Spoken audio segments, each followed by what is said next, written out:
வணக்கம் மக்களே. இன்னைக்கு பிரகடன யோகாவில் அடுத்து பார்க்க போகிறது அர்த்த பார்சவ கோணாசனம். பார்சவ கோணாசனம் பண்ணியிருப்பீங்க. அதில் அர்த்தனா பாதி, அந்த பாதி எப்படி இங்கே பண்ணுறதை நம்ம பார்க்கலாம். வாங்க வீடியோக்குள்ளே போவோம். இப்போது இதில் கால் ஃபர்ஸ்ட் முன்னாடி ஒரு ஸ்டெப் எடுத்து வச்சுக்கோங்க. இப்போது அப்படியே நீல் டவுன் பண்ணி ஃபுல்லாக ஸ்ட்ரெச் பண்ணுங்கள். First simple one. கை நமஸ்கார முத்திரா வச்சாலும் சரி, நீங்கள் லாக் பண்ணிக்கிட்டாலும் சரி. எனக்கு இது லாக் பண்ணிக்கிறது ஈஸி. இந்த முழங்கையை கரெக்டாக பாருங்கள், இப்படி வச்சு லாக் பண்ணணும். இது இப்படி வச்சு மெதுவாக ஸ்ட்ரெச் பண்ணுங்கள்.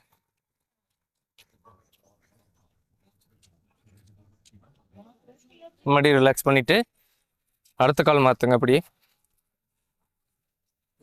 இந்த கை வச்சு லாக் பண்ணி ட்விஸ்ட் பண்ணுங்க. அவ்வளோதான் கைஸ், ஈஸியாக பண்ண முடியும். அர்த்த பார்சவ கோணாசனம் ட்ரை பண்ணி பாருங்கள்.